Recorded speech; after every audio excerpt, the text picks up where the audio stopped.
Hi students. நாம் இன்றைக்கி இந்த வீடியோவில் 9ஆம் வகுப்பு பாடம் 4 பயிற்சி 4.6 7வது கணக்கு பார்க்குறோம். சம் என்னன்னு பார்க்கலாம்.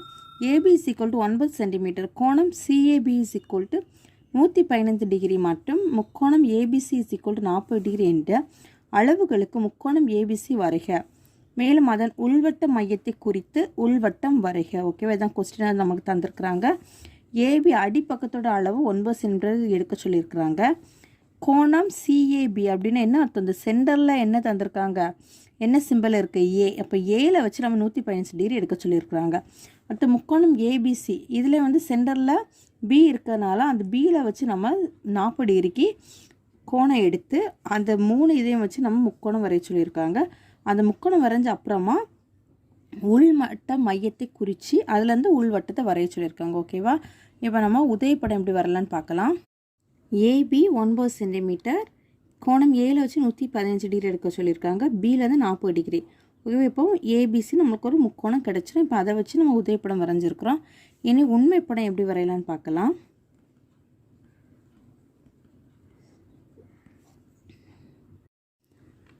உண்மைப்படத்தில் நம்மளுக்கு அடிப்பக்கம் ஏபி 9 சென்டிமீட்டர் எடுக்க சொல்லியிருக்காங்க. இங்கே 9ல் ஒரு டாட் வச்சுக்கோங்க, இங்கே 0ல் ஒரு டாட் வச்சு அப்புறமா அதை கூட இணைக்கலாம்.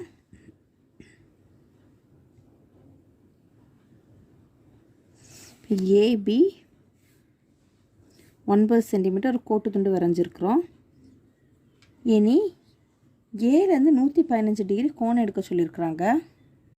பாகியமானிக்கு அந்த 0வை ஏல ஒண்டி இருக்க மாதிரி வைத்து 115 டிகிரி எடுக்கணும். 115 டிகிரி 110க்கும் 120க்கும் இடையில இருக்கக்கூடிய அந்த 5வது கோட்டில் தான் 115 டிகிரி. இப்போ எடுத்தாச்சு, இதை ஜாயின் பண்ணிக்கலாம்.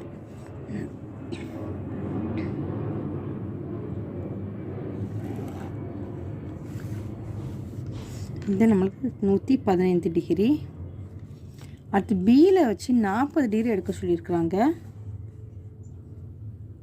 0 ஒண்டி இருக்க மாதிரி இப்படி பியில் வச்சிங்கன்னா 40 டிகிரி குறுங்கோணனால நம்மளுக்கு உள்ளே இருக்க வெளியில் இருக்கக்கூடிய அளவு தான் நம்மளுக்கு வரும்.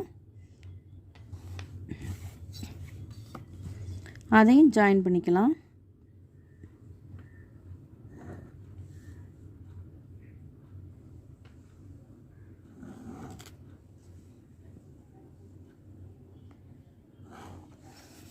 ஜாயின் பண்ணும்போது நம்மளுக்கு முக்கோணம் இந்த மாதிரி வரும். இப்போ இதுதான் நம்மளுக்கு சி, இது 40 டிகிரி.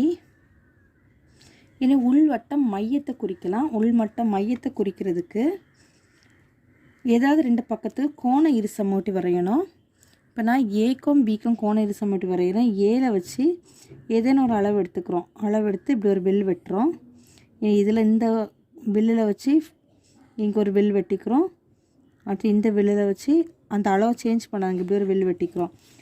இந்த 2 வில்லும் எதில் ஜாயின் பண்ணியிருக்கோ அதிலிருந்து ஒரு நேர்கோடு வரைகிறோம். அடுத்து பியில் வச்சு அடுத்த கோண இருசமூட்டி வரையலாம். அதுவும் என்ன, பாதிக்கு மேலே அளவு எடுத்துக்கிறோம். பாதிக்கு மேலே அளவில் ஏதாவது ஒரு அளவு எடுத்துக்கோங்க, இப்படி அளவு எடுத்துக்கோங்க. அந்த அளவு சேஞ்ச் பண்ணாமல் இந்த வில்லில் வச்சு மேலே ஒரு வில் வெட்டிக்கோங்க. அடுத்து இங்கே வந்து வில் வச்சு இங்கே ஒரு வில் வெட்டிக்கோங்க. இதை ஜாயின் பண்ணிக்கலாம். 2 உள் கோண இருசமூட்டியும் ஜாயின் பண்ணுற இடம் தான் நம்மளுக்கு உள்வட்ட மையம். அதுக்கு ஐன் நேம் கொடுத்துக்கலாம். இப்போ வட்டம் வரைய நமக்கு தேவையான ஆரம் வேணும். அதனால் அந்த ஆரத்தை கண்டுபிடிக்க போகிறோம். அந்த ஆரம் கண்டுபிடிக்கிறதுக்கு ஐயில் காம்பஸை வச்சு நம்ம இந்த ஏபிக்கு, அதுக்கு ஐக்கு ஆப்போசிட்டில் அந்த ஏபிக்கு தான் நம்ம இங்கே 2 பில் வெட்டணும். ஆனால் இந்த பில் நம்மளுக்கு இங்கே வெளியில் வருது. அதனால் இந்த கோடை என்ன பண்ணுறோம், வெளியில் நீட்டிக்கலாம். ஏலேருந்து இந்த கோடை நம்ம வெளியில் நீட்டிக்கிறோம். இனி ஐயில் வச்சு ஏதாவது ஒரு அளவு எடுத்துக்கோங்க. அளவு எடுத்து ஏ இப்படி ஒரு வில்லு, ஏக்கும் பிக்கும் அந்த கோட்டில் இந்த மாதிரி 2 வில் வெட்டிக்கிறோம். வில் வெட்டிட்டு அந்த அளவை சேஞ்ச் பண்ணாதுங்க. சேஞ்ச் பண்ணாமல் இந்த ஃபஸ்ட்டு வெட்டியிருக்க வில்லிலேருந்து இங்கே கீழே ஒரு வில் வெட்டிக்கோங்க. இங்கே ஒரு செகண்ட் ஒரு வில் வெட்டியிருக்க இடத்துல இருந்தும் அதே போல் கீழே ஒரு வில் வெட்டிக்கோங்க. இப்போ இந்த ஐயை ஜாயின் பண்ணிக்கலாம்.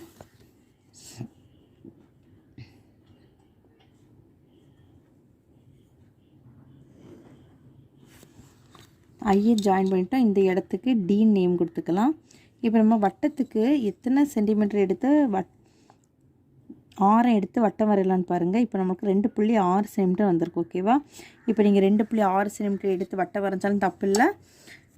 அதே போல் நீங்கள் காம்பஸை ஐயில் வச்சு இந்த மாதிரி வச்சு வட்டம் இப்படி வச்சுக்கோங்க. அந்த டீயில் இப்படி காம்பஸை வச்சு இப்படி நீங்கள் வட்டம் வரைஞ்சாலும் உங்களுக்கு கரெக்டாக அந்த வட்டம் வரும். ஓகேவா? நான் இப்போ இந்த ஐயில் வச்சு வட்டம் வரைஞ்சிருக்கிறேன். வட்டம் வந்து நம்மளுக்கு 3 பக்கமும் தொட்டு ஜாயின் பண்ணுற மாதிரி நம்ம வட்டம் வந்திருக்கு. நம்ம இப்போ வரைஞ்சிருக்க இந்த உள் வட்டம் கரெக்டாக அர்த்தம். ஓகேவா? இந்த ஐயில் வச்சுட்டு நீங்கள் இப்படி வட்டம் வரையணும். ஒன்றில் 2.6 சென்டிமீட்டர் எடுத்து வட்டம் வரைஞ்சாலும் தப்பு இல்லை. அந்த ஐயில் காம்பஸ் காணிமணி வச்சுட்டு டீக்கு ஆரமாக வச்சு அப்படி வச்சு வரைஞ்சாலும் தப்பு இல்லை. ஆனால் 3 பக்கமும் நம்மளுக்கு அது ஜாயின் பண்ணியிருக்க மாதிரி வரணும். ஓகேவா? அவ்வளோதான் இந்த சம். இதில் உங்களுக்கு ஏதாவது டவுட் இருந்துச்சுன்னா கமெண்ட் பாக்ஸில் கமெண்ட் பண்ணுங்கள். தேங்க்யூ.